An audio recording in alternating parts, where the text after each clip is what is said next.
అందరికీ నమస్కారం. Welcome back our channel. ఈరోజు మనం గత కొన్ని రోజుల్లో రాబోయే స్థానిక ఎన్నికలైతే ఏవైతే ఉన్నాయో, సర్పంచ్ ఎలక్షన్లు కానీ, ఎంపీటీసీ ఎలక్షన్లు కానీ, దానికి సంబంధించి ఎన్నికలైతే త్వరలో జరగనున్నాయి. అయితే దానికోసం మనం న్యూ ఓటర్ లిస్ట్ అనేది గవర్నమెంట్ అయితే రిలీజ్ చేయడం జరిగింది.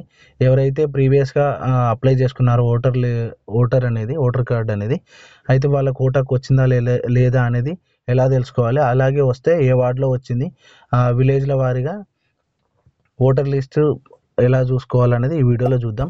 అలాగే వార్డు ముందుగా అయితే మనం గూగుల్ ఓపెన్ చేసి అక్కడ పైన TSES అని సెర్చ్ చేయండి. ఫస్ట్ మీకు ఇలాగా వెబ్సైట్ అయితే ఇలా వస్తుంది.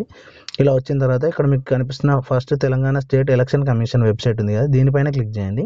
ఇక్కడ క్లిక్ చేసిన తర్వాత కింద మీకు draft rolls GP ward wise voter list on 28/8/2015 అని ఉంది కదా. ఇప్పటి వరకు అప్డేట్ అయిన ఓటర్ లిస్ట్ అనేది, అంటే వార్డుల వారీగా, గ్రామాల వారీగా, గ్రామాల్లో ఉన్న వార్డుల వారీగా అప్డేట్ అయిన ఓటర్ లిస్ట్ అనేది ఇక్కడ నుంచి చూడొచ్చు అని చూపిస్తుంది. దీనిపైన క్లిక్ చేయండి. ఇక్కడ క్లిక్ చేసిన తర్వాత ఇంటర్ఫేస్ అనేది వెబ్సైట్ మీకు ఈ విధంగా ఓపెన్ అవుతుంది.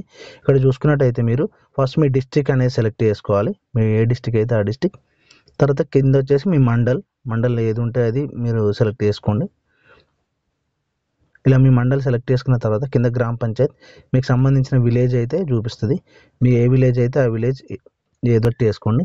విలేజ్ సెలెక్ట్ చేసిన తర్వాత ఇక్కడ కింద మీకు కనిపిస్తున్న క్యాప్షన్ అయితే యాజ్ ఇట్ ఈస్గా ఎంటర్ చేయండి.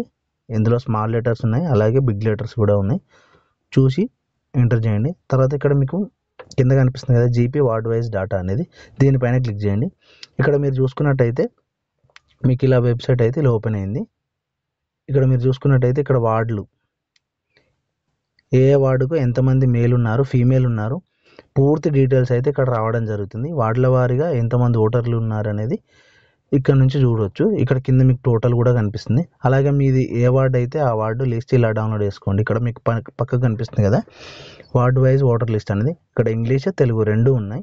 మీకు ఒకవేళ ఇంగ్లీష్లో కావాలనుకుంటే ఓటర్ లిస్ట్ ఇంగ్లీష్లో డౌన్లోడ్ చేసుకోవచ్చు, తెలుగు కావాలనుకుంటే తెలుగు డౌన్లోడ్ చేసుకోవచ్చు. మామూలుగా తెలుగు ప్రెస్ చేస్తున్నాను. మీరు ఇక్కడ చూసుకున్నట్టయితే SEC తెలంగాణ చూసారు కదా. ఇక్కడ మీకు తెలుగులో అయితే ఓటర్ లిస్ట్ అనేది పూర్తిగా రావడం జరిగింది. ఇది వార్డుల వారీగా. ఏ వార్డు కావాలనుకుంటే మీ విలేజ్లో ఆ వార్డుకి సంబంధించిన పూర్తి డాటాను అయితే ఇలా డౌన్లోడ్ చేసుకోవచ్చు. మీరు కావాలనుకుంటే దీన్ని PDF చేసుకుని ప్రింట్ కూడా తీసుకోవచ్చు. అండ్ ఈ వీడియో నచ్చితే ఖచ్చితంగా లైక్ చేయండి, ఛానల్ సబ్స్క్రైబ్ చేయండి. ఇలాంటి మరిన్ని కంటెంట్ కోసం ఛానల్ ఖచ్చితంగా ఫాలో చేయండి.